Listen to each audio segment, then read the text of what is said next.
오늘은 교회력으로 대림절 첫 번째 주일입니다.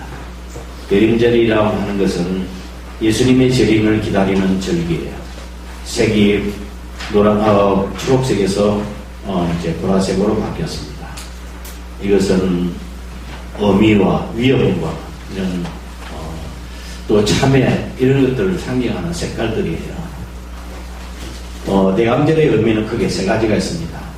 육신의 몸을 입고 이 땅에 오신 예수님을 기억하며 하나님께 경배하는 요소가 하나 있고, 두 번째 다시 세상 종말에 다시 오실 그리스도를 기다리는 것, 세 번째로는 재림을 생각하며 진지하게 우리의 마음을 준비하는 자세, 이것이 대림절의 세 가지 중요한 자세예요. 오늘 설교의 제목이 뭡니까? 우리의 삶이 좀 더 진지해지려면 어떻게 해야 될까요? 제가 여러분에게 질문을 드리는 것입니다. 어떻게 해야 됩니까? 제가 이유로 들어서 말씀을 드릴 테니까 제가 드린 말씀에서 힌트를 찾고 대답을 해보시면 좋겠습니다. 할머니들이 모여있는 곳에 갔습니다. 그래서 할머니들에게 호랑이하고 사자가 싸우면 누가 이겼냐고 물었습니다. 그렇죠. 호랑이와 사자 싸우면 누가 이길까요? 싸워봐야 알아요.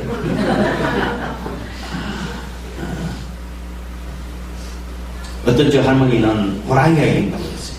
호랑이, 범. 옛날에 범이 얼마나 무섭냐고 범이 이긴다고 했어요. 이쪽 다른 할머니는 사자가 이긴대요. 사자가. 그래서 왜 범이 이긴다고 그렇게 생각하느냐 하니까 이유를 물으니까 대답을 못했어요. 근데 사자가 이긴다고 하는 할머니에게 물었어요. 자신있게 대답했어요. 사자가 꼭 이긴다고. 사람이든지 호랑이든지 어떤 짐승이든지 저승사자가 오면 다 가야 된다. 저승사자가 오면 그러니까 사자가 얼마나 무섭냐. 사자가 이기지 그랬답니다. 자, 우리가 삶이 좀 더 진지해지려면 어떻게 될까요? 아직도 이게 잘 안 돌아가요. 사자가 이긴다. 저승사자가 이게 마지막 때 이야기 아닙니까? 네. 종말을 생각하고 살면 우리의 삶이 좀 더 진지해지더라고요. 네. 내가 아무리 권력을 가지고 있고 명예가 있고 물질이 많아도 건강해도 하나님이 부르시면 갈 수밖에 없어요. 네. 소용이 없습니다. 우리 인생에게는 시작이 있으면 끝이 있습니다. 기독교 역사관이 바로 그런 거예요. 태어남이 있으면 마지막 죽는 것이 있지 않습니까? 지혜로운 사람은 언젠가는 끝이 있음을 알고 살아가는 사람이 지혜로운 사람입니다. 그러나 미련한 사람은 세상 마지막이 있다고 하는 사실을 잊고 그냥 살아갑니다. 건강하나 병들 날이 있고 성공해도 넘어질 날이 있고 높은 자리에 앉았지만 내려올 날이 있습니다. 살았으나 죽을 날이 있습니다. 이와 같은 종말의식이 우리의 삶의 가치관을 바꿔놓습니다. 생각과. 아니, 그 기준 자체를 바꿔놓아요. 이 종말의식, 내가 한번 그 문턱에서 보면 앞으로 생각이 달라져. 제 대전에 목회하는 친구가 췌장암이 걸렸던 적이 있었습니다. 벌써 제법 오래되는 것이죠. 췌장암은 암 가운데서 가장 어려운 그런 암이라고 이야기하지 않습니까? 수술하기도 그렇고 그 다음에 잘 발견이 되지 않으니까. 그래서 췌장암이 걸리고 수술하면서 이제 내가 이제 죽는구나 생각을 했답니다. 친구의 말. 이제 내가 죽는구나 생각하니까 모든 것이 달라지더래요. 모든 것이 달라지더래요. 하나님의 은혜로 아직 사명이 남아서 그를 두신 것 같습니다. 죽는다고 생각하면 큰 집이나 높은 지위도 별로 중요하게 느껴지질 않습니다. 죽는다고 생각하면 다른 사람들, 원수진 사람 다 용서할 수 있습니다. 죽음 앞에서 삶을 새롭게 볼 수 있는 거라고요. 우리 그리스도의 삶이 왜 진지합니까? 그것은 종말의식의 삶을 살기 때문에 그렇습니다. 이 땅이 영원하다고 보지 않는 거예요. 영원한 우리는 하나님 나라 천국을 바라보고 살아가는 사람입니다. 주님께서 부르시면 언제든지 가야 할 존재입니다. 그러나 불행하게도 오늘날 많은 그리스도인들이 이 종말 의식이 점점 약해져 가고 있습니다. 그래서 영적인 힘을 잃어가고 있어요. 삶이 무기력해져요. 강단에서 종말에 대한 메시지가 약해지고 있습니다. 점점 사라지고 있습니다. 영원한 천국을 바라보는 눈이 흐려지고 있습니다. 마치 이 세상에서 영원토록 살 것 같이 살아가는 사람들이 많습니다. 천국 갈 하나님의 자녀들이 불신자처럼 삽니다. 불신자처럼 세상을 살아가고 불신자처럼 이 땅에 미련을 두고 삽니다. 때문에 성도들의 믿음이 약해진 것입니다. 1세기는 능력 있는 교회였습니다. 우리 교회의 모든 모델을 담고 싶은 교회라고 하면 모두가 다 초대교회라고 이야기합니다. 그 교회는 능력 있는 교회고 생명력이 넘치는 교회였습니다. 그들은 소수의 사람들이지만 로마를 복음화시켰습니다. 세계를 살려냈습니다. 도대체 그 생명력은 어디에 있었는가? 바로 주님의 재림에 대한 기대, 종말 신앙이었습니다. 그들은 아침에 눈을 뜨면 오 주님 오늘 오시렵니까? 라고 기도했고 밤에 끝을 닫으며 주님 오늘 밤에 오시렵니까? 그렇게 기도했습니다. 사람들을 만날 때마다 또 헤어질 때마다 그들의 인사는 마라나타였습니다. 마라나타. 이 마라나타는 말은 아람어입니다. 아람어. 왜 이걸 굳이 사도 요한이 요한계시록의 마지막 세상의 마지막 종말에 대한 이야기를 하면서 마지막 때 마라나타 아멘 주 예수여 오시옵소서 이 말을 썼는데 왜 아람어를 그냥 그대로 썼는가? 헬라어 쓰지 않고 그 당시에 유행된 늘 쓰고 있던 단어이기 때문에 굳이 표현을 바꾸지 않아도 누구나 다 알아줄 수 있었던 거예요. 마라나타 무슨 뜻입니까? 우리 주님 오시옵소서. 우리 주님 오시옵소서. 그것이 인사였습니다. 초대교회 성도들의 삶은 마지막에 대한 긴박감이 있었습니다. 핍박이 오고 고난이 생겨도 전혀 문제되지 않았습니다. 종말이라고 하는 희망의 빛 아래서 오늘의 문제를 바라보기에 늘 희망이 넘쳤습니다. 주님 오시기 때문에. 행여 생의 목적이 이 땅에서 잘 되는 데 있고 모든 관심이 이 세상 일에 집중되어 있다고 한다면 그 사람은 불신자와 다를 바가 무엇이겠습니까? 오늘 본문은 우리가 흔히 이야기하는 일명 불의한 정직이의 비유입니다. 불의한 정직이의 비유. 이 본문 말씀을 윤리라고 하는 안경을 쓰고 해석을 하면 본문 말씀이 이해가 안 됩니다. 안 돼요. 이 본문 말씀은 종말론적인 지혜로 성경을 보고 해석해야 합니다. 윤리적인 교훈을 주려고 오늘 본 말씀이 기록된 것이 아닙니다.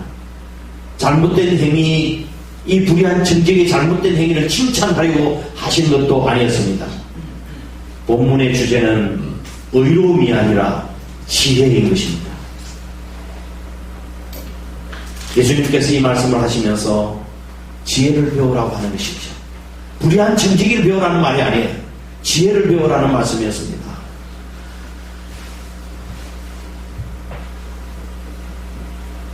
한 정직이가 있었습니다. 주인이 그를 맡겨놓고 오랫동안 어디 출탁한 것 같습니다. 그런데 이 불의한 정직이는 자기 마음대로 쌌습니다. 생활했습니다. 생활을 허비하고 방탕하게 보냈습니다. 경리에 부정이 있다고 하는 것을 있다는 고발이 들어왔습니다. 그래서 주인이 와서 그 정직이를 불러서 결산을 명령했습니다. 내 모든 일을 세마라. 만약에 잘못되면 내 정직의 사물을 계속하지 못하리라 해고의 통보를 받습니다. 그때 이 불의한 정직이가 이제 내가 쫓겨나면 땅을 팔 자니 힘도 없고 피로 먹자니 부끄럽구나. 이거 어떻게 해야 될까 생각하다가 주인에게 빚진 사람들 낱낱이 불렀습니다. 당신 주인에게 얼마를 빚졌냐고 했습니다. 기름 100말 졌다고 여기 와서 50이라고 쓰라고. 또 다른 사람 불렀습니다. 당신 주인에게 얼마나 빚졌냐고. 밀 100석입니다. 여기 80석이라고 써라. 그렇게 했습니다. 이건 분명히 뭐예요? 공문서 위조요, 횡령죄입니다. 이 정직의 행위는 불의한 짓이요, 용서받을 수 없는 또 다른 사기 행각입니다. 그런데 이 사기꾼 같은 청지기를 주인이 칭찬했다고 그랬습니다. 더구나 이 청지기의 지혜를 본받으라고 이야기했습니다. 이 사건을 이해할 수 있습니까, 여러분? 이해할 수 있어요?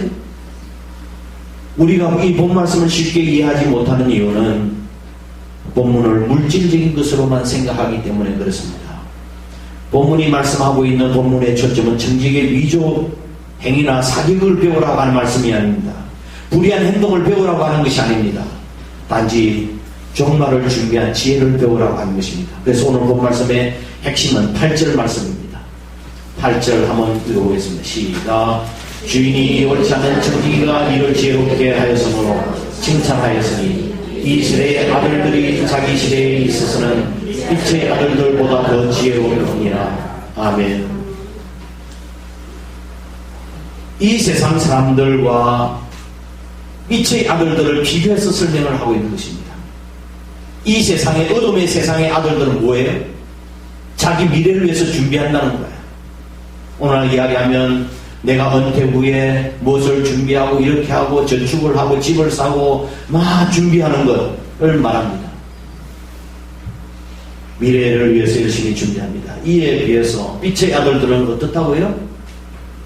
어둠의 아들들이 더 지혜롭다고 이야기했습니다. 천국을 위해서 빛의 아들들은 아무것도 준비하지 않는다는 거죠. 빛의 아들들은 우리가 이 땅에 영원히 사는 사람들이 아니기에 하나님의 백성이기에 그 하나님 나라를 위해서 준비하는 삶을 살아야 될 텐데 아무것도 준비하지 않는다고 이야기하는 것입니다. 이것이 문제입니다. 여러분, 내세를 위해서, 종말을 위해서 무엇을 준비하고 계십니까? 하나님 나라를 위해서 무엇을 준비하고 계시는가? 이것을 생각하면서 하나님께서 저에게 이번 말씀을 준비하다가 하나님 저에게 이렇게 말씀하시는 것 같았습니다. 자, 봐라. 이 세상에 소위 똑똑하다고 하는 사람들이 내일을 위해서 오늘을 어떻게 지혜롭게 준비하는가? 영원한 가치가 없는 이 땅의 것을 위해서 저들은 수단과 방법을 가리지 않고 준비하고 있지 않느냐? 너는 무엇을 준비하고 있느냐? 저에게 묻는 것 같았습니다. 너는 미래를 위해서 무엇을 준비하고 있느냐? 불의한 청지기는 비록 옳지 않은 방법으로 미래를 준비했지만 그 미래를 준비한 것만으로 높이 평가해야 되지 않겠느냐? 저 불의한 청지기에게 지혜를 배우라고. 신앙인은 영원한 하나님 나라 미래를 준비하는 사람이니라. 할렐루야. 그에게서 지혜를 배우라고 말씀하신 거예요. 저에게, 우리 모두에게 미래를 위해서 무엇을 준비하고 계신가요? 주를 위해서 드리는 헌신과 희생이 미래를 한데 무엇 시키면 안 한다고 그래요. 그 어리석은 짓이에요. 내가 앞서서 내가 열심히 하겠다고 해야지. 바쁜 일, 세상에 바쁜 일을 다 하놓고는 시간 남아도면 주의 일을 하는 거예요. 그 생각, 사고방식이 잘못된 거예요. 무슨 일이 있어도 내가 정말 주님을 기쁘시게 해드리겠다고 생각하면 하나님이 우리의 삶을 책임져 주시지 않겠습니까? 아멘이 안 되십니까? 할렐루야. 네. 지혜를 배우라고 말씀하셨을 때 그 무슨 지혜를 배우라는 거예요? 뭘 배우라는 도대체? 첫 번째, 주인이 인생 모두에게는 주인이 있다고 하는 사실을 배우라는 것입니다. 주인이 있습니다. 주인. 나에게 고난을 맡기신 분, 그리고 정확히 회개를 감사하실 그분, 상을 주시기도 하고 나를 파면시키기도 하시는 주인이 있음을 깨달으라는 말입니다. 이 위기가 오기 전까지는 청지기는 주인을 의식하지 않았어요. 주인이 멀리 떠나 있기 때문에 두려워할 줄 몰랐습니다. 누가복음 12장에 나타난 어리석은 부자 비유를 여러분 아시죠? 농사를 잘 지었습니다. 창고를 새로 지었습니다. 가득가득 쌓아놓고 내 영혼아 먹고 마시고 저러고 가자. 많은 양식을 쌓아두었으니 여러 해를 물건을 쌓아두었으니 먹고 마시고 즐거고 가자. 이때 하나님께서 그 부자에게 이렇게 말씀하셨습니다. 이 어리석은 자여, 오늘 밤 내 영혼을 도로 찾으리니 그러면 네가 예비한 것이 이것이 되겠느냐고 물으셨습니다. 지난 목요일 날 독감이 걸렸던 것 같습니다. 그래서 좀 목소리가 고명맹이 소리지만 이쁘지요?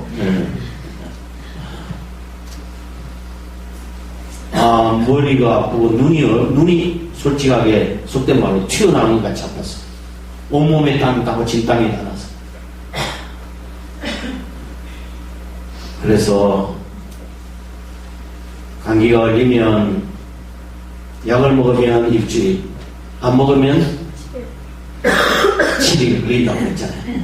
그래서 일주일만 기다려보자 생각했다가 이 감기는 좀 다른 감기인 것 같다 싶어가지고 제가 가서 병원에 가서 어제부터 약을 먹었는데 다행히도 오늘 설교를 할 수 있어서 감사해요. 저는 꼭 1년에 한 번씩은 이렇게 알아요.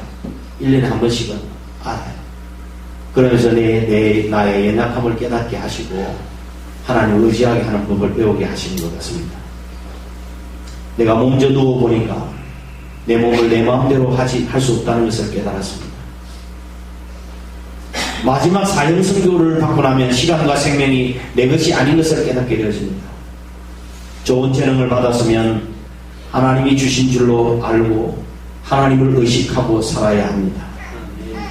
사실 이 정직이는 주인이 돌아오지 않는 동안 주인을 가마득하게 잊고 살았습니다. 자기가 주인인 줄 알고 착각을 했습니다. 오신다는 연락을 받고 정신이 번쩍 들게 되었습니다. 주인이 오는구나.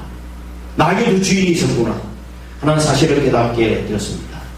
이것은 남의 이야기가 아니고 저의 이야기고 여러분 당신의 이야기고 우리의 이야기입니다.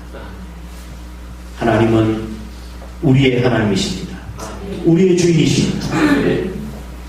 그런데 우리가 이 고백대로 하루하루를 살아가면서 주인의식, 우리 주님이 주인하는 의식을 가지고 살아가는 사람이 얼마나 되는지요. 그리스도인이라고 하면서 내 인생의 주인이 나라고 착각하며 살아가고 있지는 않습니까? 그렇다면 이건 굉장히 어리석은 착각입니다. 우리의 주인은 내가 아니고 하나님이십니다. 아멘. 디도서 1장 16절 말씀을 보면 저희가 하나님을 시인하나 행위로는 부인하니 라고 되어 있습니다. 하나님을 사랑한다고 입으로는 시인합니다. 내 관념 속에, 내 이론 속에, 내 기도 속에 종교적이고 형식적인 언어로 주님, 주여라고 말을 하지만 하나님과 전혀 상관없는 다른 삶을 살고 있습니다. 이것을 어려운 말로 실천적 무신론자라고 이야기합니다.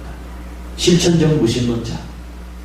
하나님을 입으로는 고백하고 주님이라고 고백하지만 내 행동은 따르지 않는 실질적으로는 실제로는 무신론자라는 뜻입니다.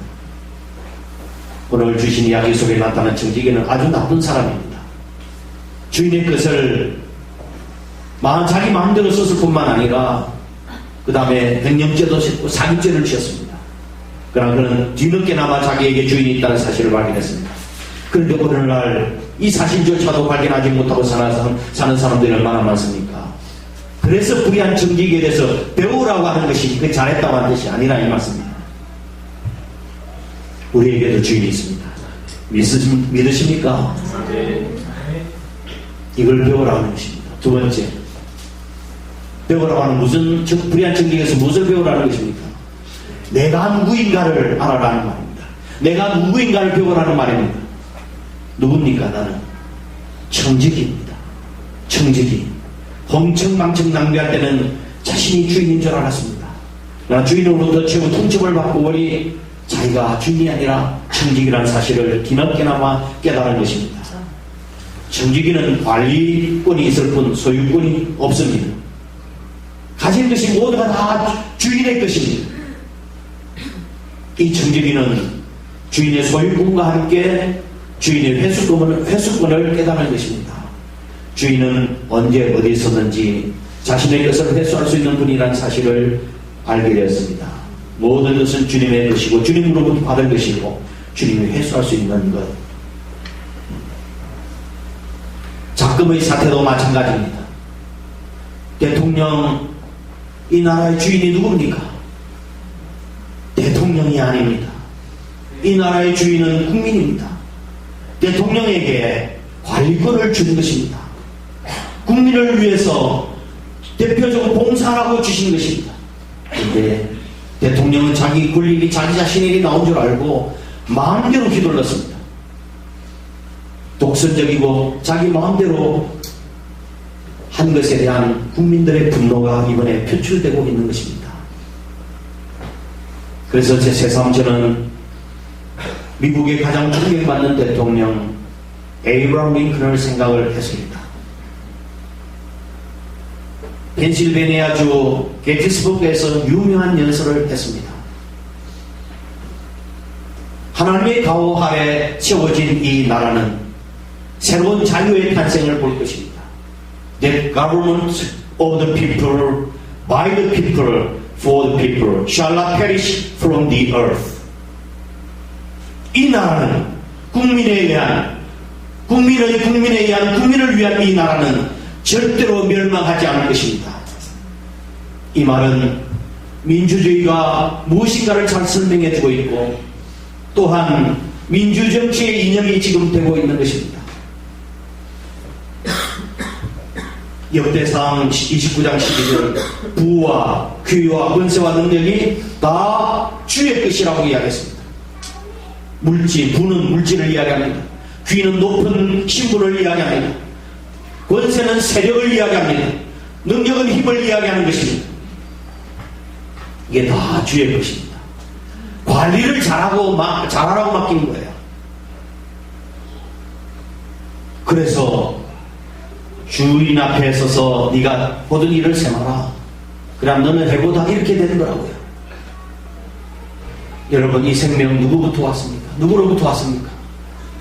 하나님으로부터 왔습니다. 그렇죠? 그런데 이 생명이 하나님으로부터 온 것임을 알고는 있지만 재물과 능력은 높은 지위는 하나님으로부터 왔다고 생각을 하지 않습니다. 그리 많지 않습니다. 그렇게 생각하는 사람은. 왜? 자기 재주로, 자기 노력으로, 자기 힘으로 번 것이기 때문에 그렇습니다. 그러나 주님은 우리에게 이렇게 말씀하십니다. 일할 수 있는 시간도 아침 일찍부터 저녁까지 뛰어다닐 수 있는 몸도 내가 준 것이다. 주님이 거두어 가시면 아무것도 아닌 것입니다. 그 사람의 신앙과 가치와 인격을 알아보려고 하면 그가 물질을 어떻게 사용하고 또한 시간을 어떻게 사용하는가를 보면 합니다. 탈무드에 보면 인간을 평가하는 기준이 세 가지로 제시를 하고 있습니다. 인간을 평가하는 기준, 키소, 코소, 카소, 이 세 가지입니다. 히브리어로 키소, 코소, 카소. 히브리어 키소라는 말은 돈주머니라고 하는 뜻입니다. 돈주머니. 그가 돈을 어디에 쓰는가 보면 그 사람을 알 수 있다고 하는 거예요. 유언과 오락에 쓰면 그 사람은 그런 사람이에요. 거룩한 일에 쓰고 하나님에 쓰면 그 사람은 존귀한 사람이에요. 코스라고 하는 것은 술잔이라는 뜻입니다. 술잔. 그가 인생의 재미를 어디에서 찾는가 보면 그가 어떤 인생인가를 알고 있는 거야. 마시자, 부어라, 마시라. 카수라고 하는 것은 노여움과 열정이라는 뜻입니다. 무엇을 할 때 신이 나는가? 어떤 일을 할 때만 신명이 나는가? 어떤 일을 보고 분노하는가? 그걸 보고 그 사람의 가치를, 인간 가치를 알 수 있다고 하는 것입니다. 여러분의 기소, 코소, 카소는 무엇입니까? 무엇을 보고 절거하고 무엇을 보고 열정을 가집니까? 무엇에 여러분 자신을 투자하십니까? 그것이 여러분의 인격입니다. 하버드 대학 총장을 지낸 두런 박사는 텍사스에서 석유회사를 경영하고 있는 한 회장의 집에 초대를 받았습니다. 식사 이후에 그 주인이, 회장이 쭉 이제 정원에 나가면서 자기 자랑을 많이 늘어놓았습니다. 저는 25년 전에 이곳에 빈손으로 왔습니다. 수많은 고생과 노력으로 지금 이렇게 부자가 되었습니다. 저 동쪽에 있는 석유 공장도 제 것이고 저 서쪽에 있는 유전도 제 것입니다. 그리고 남쪽에 있는 그런 빌딩도 제 것이고 저 북쪽에 있는 별장도 제 것입니다. 비행 둘러보면서 자랑을 했습니다. 그러자 두릅 박사가 손가락으로 하늘을 가르치면서 이렇게 이야기했습니다. 동서남북 모두가 다 회장님의 것인데 하늘에는 무엇이 있습니까? 라고 물었습니다. 하늘에는 무엇이 있습니까? 하나님을 위해서는 어떻게 살아가고 있느냐고 물으신 거예요. 하나님 나라의 사역이 당신이 재미가 되고 있느냐고 하는 것입니다. 선을 더 행하지 못해서 억울해하고 세상에 매여 살다 보니 교회 사역을 열심히 하지 못해서 여러분 안타까우십니까?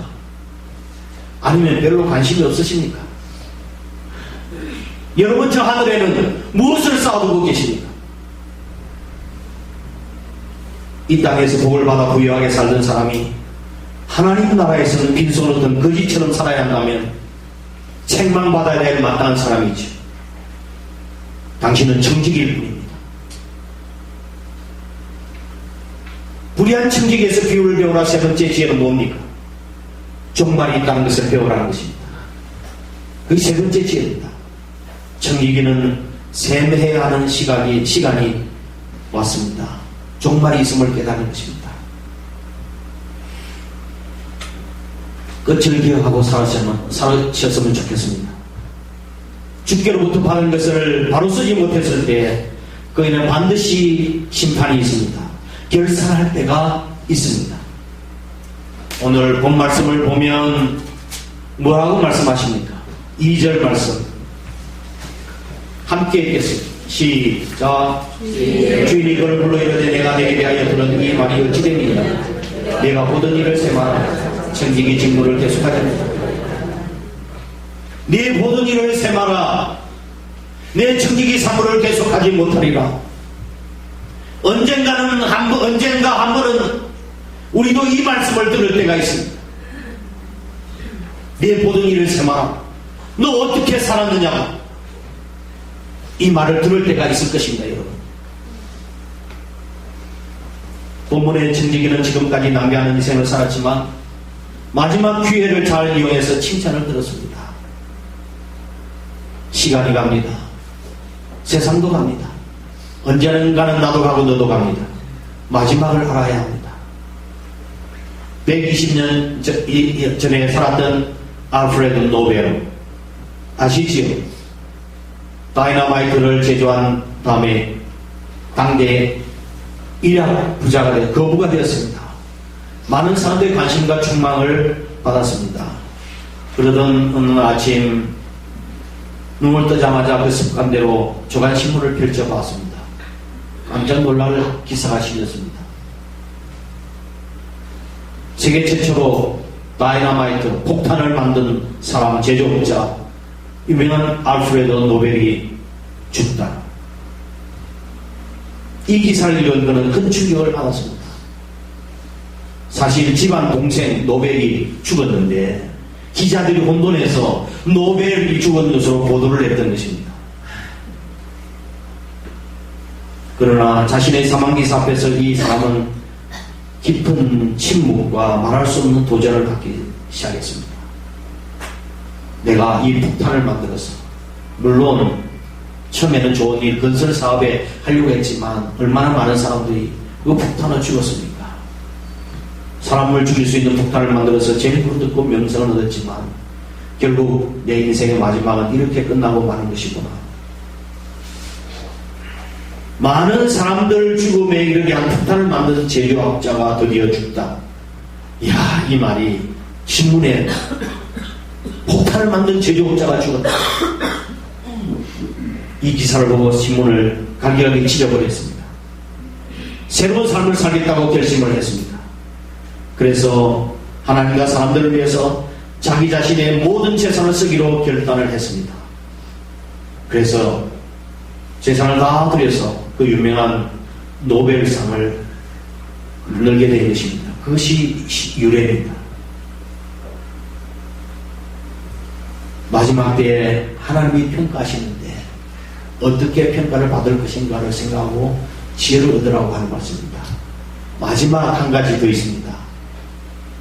불의의 제물로 친구를 사귀라고 말씀하셨습니다. 말씀을 보실까요?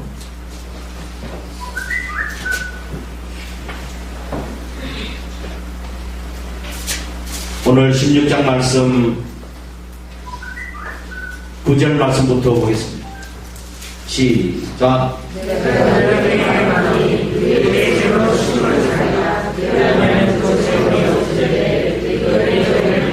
아멘. 불의의 제물로 친구를 사귀라고 그랬습니다. 예, 불의의 제물이 뭘까요? 이 불의의 제물이라고 하는 뜻은 곧 없어질 제물이라고 하는 뜻이 있습니다. 곧 없어질 제물. 어떤 수단과 방법을 다 통해서 얻긴 얻었지만 나중에 그것도 다 없어질 것이라 이 말씀이에요. 가지고 갈 수 없는 재물을 손에 움켜쥐고 죽는 사람은 참으로 어리석은 사람입니다. 써야 할 곳에 쓰지 않고 남겨둔 재물은 불의한 것이라고 말씀하시는 것입니다. 불의의 재물로 친구를 사귀라. 친구를 사귄다는 말은 무슨 말이에요? 친구를 사귄다는 말은 그 불의의 없어질 재물을 가지고 이 사람 이런 말이 아니라 여러 가지로 해석이 필요하지만 우리의 도움이 필요한 것에 도움을 준다는 뜻입니다. 어느 신학자는 복음 전도를 위해서 사용하라고 그랬습니다. 전도하는 일. 그리고 세 번째로는 인물을 기르는 데 사용하라고 그랬습니다. 그렇습니다. 나의 도움이 필요한 사람, 전도하기 위해서 물질을 사용하고 일꾼을 키우고 인물을 기르는 데 너희 물질을 사용하라. 그 의미였습니다. 어떤 사람에게 제 친구가 있었습니다. 그런데 그는 두 친구에는 관심이 많았습니다. 두 친구에는 관심 많고 사랑을 많이 쏟았어요. 근데 한 친구에게는 별로 그냥 그랬습니다. 그랬던 친구였어요. 그러던 어느 날 임금으로 왕으로부터 궁전으로 들어오는 전가를 받았습니다. 자기가 잘한 것도 없는데 이게 뭐 궁전으로 돌아오니까 무슨 문제가 있는 것 같다 싶었습니다. 무슨 영문인지 몰라서 겁을 집어먹었어요. 사람이 살다 보면 다 허물이 없는 사람이 어디 있겠습니까? 무슨 일이지? 그래 고민하다가 친구에게 부탁을 해서 첫 번째 친구였어. 자기가 가장 사랑하는 친구였어. 가장 사랑하는 친구에 가서 이야기했습니다. 궁궐에 나를 좀 들어오라고 하는데 사랑하는 친구 자네가 나하고 좀 같이 갈 수 있겠느냐고 물었습니다. 그랬더니 이런 지하에 딱 거절했습니다. 나는 갈 수가 없다고 못 가겠다고 이야기했습니다. 얼마나 실망했는지 모릅니다. 두 번째 친구를 찾아갔습니다. 궁전에서 돌아오는데 나 좀 같이 가줄 수 있겠니? 물었습니다. 그랬더니 궁전 앞까지는 가줄게. 그 안에는 더 이상 내가 못 들어가. 그랬습니다. 실망을 했습니다. 큰일 났다. 마지막 탐탁지 않게 여겼던 친구를 찾아갔습니다. 좀 도와달라고 했더니 걱정하지 말게. 내가 자네와 동행하고 궁전 안으로까지 가줄게. 그렇게 이야기를 했습니다. 이거는 비유입니다. 비유. 여기서 궁전은 하나님 나라고 왕은 하나님이십니다. 여기 나타난 사람은 저와 여러분입니다. 여러분이 사랑했던 제일 첫 번째 사랑했던 사람은 돈이었습니다. 돈은 우리의 죽음까지 갈 수가 없습니다. 두 번째 사랑했던 친구는 나의 가족 친지 친구였습니다. 무덤까지 와줄 수는 있겠지만 그 안에 하나님 앞에 들어갈 수는 없었습니다. 세 번째 친구는 바로 우리 주 예수 그리스도이십니다. 하나님 앞에 서는 그날까지 우리와 함께 가시겠다. 예수 그리스도를 믿는 믿음, 이 믿음이 우리를 하나님 앞에까지 끝까지 동행해 줄 것입니다. 사랑하는 성도 여러분, 우리의 삶을 진지하게 살려보면 어떻게 될까요? 우리의 삶이 좀 더 진지해지려면 어떻게 될까요? 조금 진지해졌으면 좋겠습니다. 그냥 막대게 살아가지 말고 정말 있다는 사실을 깨닫고 마지막 그 순간에까지 나와 함께 할 수 있는 그 일을 위해서 헌신하고 사십시오. 우리가 이 땅에서가 아니라 저 하나님 나라에 아름다운 상급을 쌓아가는 저와 여러분 될 수 있기를 주님의 이름으로 축복합니다. 함께 일어나셔서 주님 다시 오실 때까지 전하겠습니다.